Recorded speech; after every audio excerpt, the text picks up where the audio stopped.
England anticipating another battle royale in the third test of the Ashes. Mark Butcher knows exactly what a battle royale is, on and off the pitch, even in his music. I'm pretty sure you have those going on. Let's talk about England's batting now, because I've seen this word thrown around when we're talking about at least the top order and the top four, save maybe for Joe Root, and that's flaky.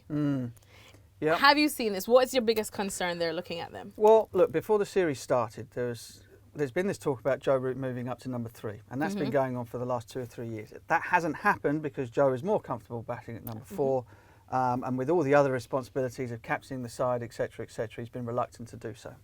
Right, so he decides to move up to number 3. At that moment, I thought, okay, great. That will mean that Jason Roy will bat at number 4.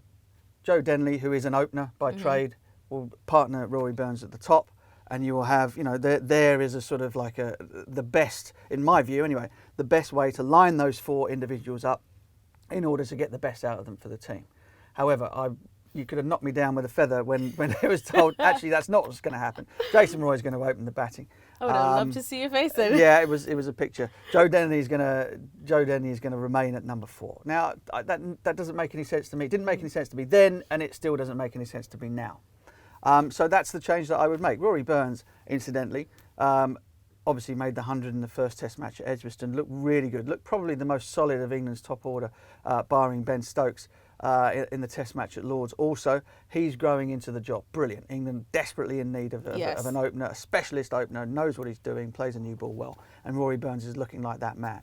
Now, Joe Denley, for me, is kind of, because of his age, is somebody that you would say, look, if he scores runs, if he makes runs at the top of the order, then you've had a bonus. You've got a bonus. He can be in there. Who knows how long he's going to be in the side for, but he's doing a job that England desperately need, right?